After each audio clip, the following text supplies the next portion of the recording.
नमस्कार दोस्तों, मैं हूं प्रतीक। हम अपने देश की मीडिया को अपने देश का काफ़ी अहम अंग मानते हैं और मेरे हिसाब से अगर मीडिया चाहे तो हमारे देश के भविष्य का रुख कहीं भी मोड़ सकती है, इतनी ताकत वो रखती है। और आप में से ज़्यादातर लोग मेरी इस बात से जो है सहमत होंगे। पर आज की इस वीडियो में मैं एक वरिष्ठ पत्रकार की सच्चाई बताने जा रहा हूँ, जिसको मैं खुद काफ़ी फॉलो किया करता था।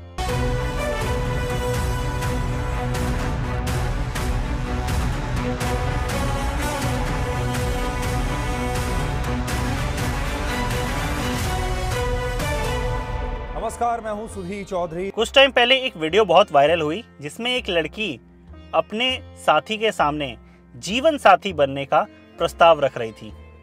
और अब आप सोचेंगे कि इसमें क्या गलत किया उसने, ये तो हमारी संस्कृति में है।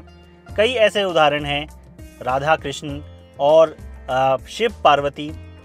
पर ये जो उसने काम किया, ये किया उसने केदारनाथ के सामने।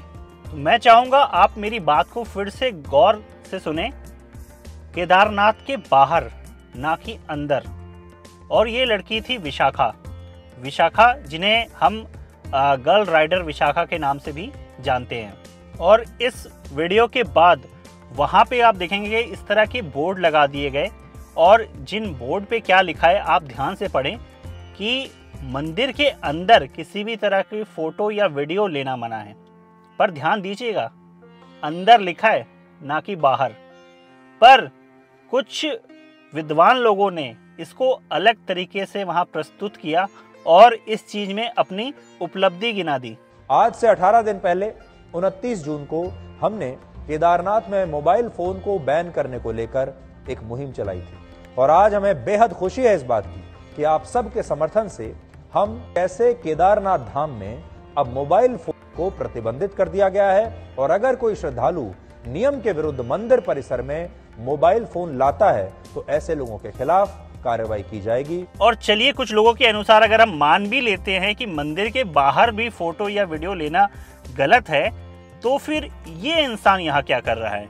आप इस फोटो में देखेंगे कि ये इंसान मंदिर के बाहर किस तरह से बैठकर इंटरव्यू ले रहा है। और ये जो हो रहा है ये अभी हाल ही की घटना है। और आप इस फोटो में ध्यान से देखिए कि ये व्यक्ति किस तरह से भगवान को पीठ दिखाकर इस फोटो में ये बैठा हुआ है, जो कि मेरे अनुसार तो ये बिल्कुल गलत है। और अब आप क्या समझते हैं ये देखकर कि ये कितना सही है और कितना गलत? और इसने ऐसा कर ही क्या दिया जो ये अपनी पीठ इस तरह से थपथपा रहा है?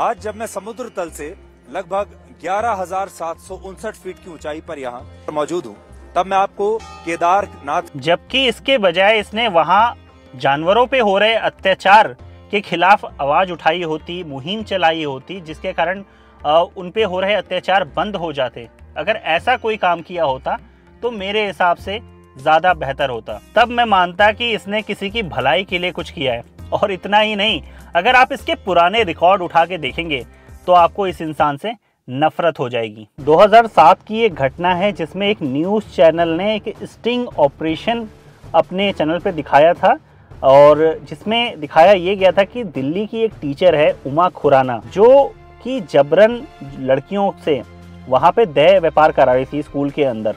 और वो स्टिंग ऑपरेशन देखने के बाद स्कूल के बाहर काफी भारी भीड़ जमा हो गई थी, और वो सारी भीड़ जो है उमा खुराना की जान लेने के लिए उतारू थी। और उमा खुराना के स्कूल के बाहर आते ही भीड़ ने बुरी तरीके से उन्हें घेर लिया, और यहाँ तक कि मैं बता दूं कि उनके कपड़े तक फाड़ दिए गए। और भीड़ उनकी जान लेने ही वाली थी, तब तक कैसे भी करके पुलिस वालों ने भीड़ से उनको छीना, और छीन कर उमा खुराना को अरेस्ट कर लिया गया। और काफी समय तक ये कार्रवाई चली, और कुछ समय बाद ये पता चला कि वो स्टिंग ऑपरेशन जो किया गया था वो बिल्कुल फेक स्टिंग ऑपरेशन था। और इन्वेस्टिगेशन जैसे जैसे आगे बढ़ी, पता चला कि ये स्टिंग ऑपरेशन पूरी तरीके से प्लान किया गया था। और मैं आपको बता दूं, उस न्यूज़ चैनल का जो सीईओ थे वो थे अपने मिस्टर सुधीर चौधरी। और मैं आपको बता दूं, कुछ समय बाद एक और स्टिंग ऑपरेशन हुआ और ये स्टिंग ऑपरेशन जो है बिल्कुल सही पाया गया था। और ये स्टिंग ऑपरेशन में ये दिखाया गया था कि सुधीर चौधरी एक बिजनेसमैन से 100 करोड़ की घूस ले रहे थे, जिसके कारण इन्हें जेल जाना पड़ा।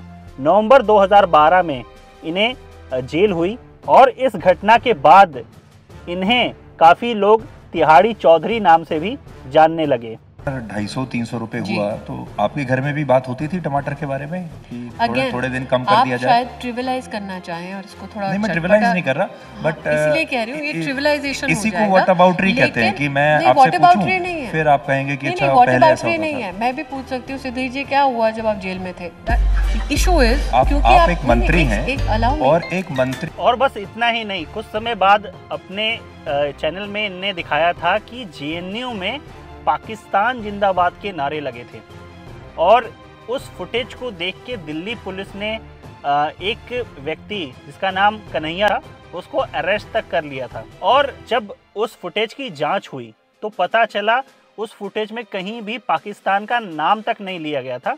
उस फुटेज में जो नारे लगाए गए थे वो लगाए गए थे न्यायपालिका जिंदाबाद के, जिसको सुधीर चौधरी ने किस तरह से पोर्ट्रे कर दिया देशवासियों के सामने, आप कुछ समझ सकते हैं। उस फुटेज में बिल्कुल भी समझ में नहीं आ रहा था कि क्या बोला जा रहा है। इस वजह से उन्होंने फुटेज में सिर्फ सामने की तरफ लिख दिया पाकिस्तान जिंदाबाद, जिससे लगे लोगों को कि यहाँ पे पाकिस्तान जिंदाबाद के ही नारे लग रहे हैं। पर जांच में पता चला ऐसा कुछ भी नहीं था। और ये सारी बातें मैं ऐसे ही नहीं कह रहा हूँ, सबूत के साथ हर चीज़, हर एक लिंक जो है मैंने डिस्क्रिप्शन बॉक्स में डाल रखा है। स्टिंग ऑपरेशन तक की फुटेज आपको देखने के लिए मिल जाएगी, आप जाके वहां खुद से चेक भी कर सकते हैं। तो अब आप जान सकते हैं कि ऐसे पत्रकार और उनकी पत्रकारिता पे कितना भरोसा किया जा सकता है। और मैं आपसे इतना ही कहना चाहूँगा, इस वीडियो को ज़्यादा से ज़्यादा लोगों के साथ शेयर करें ताकि वो भी जान पाए कि अपनी देश की मीडिया का स्तर क्या है और उनकी आंखें खुले। जय हिंद, वंदे मातरम।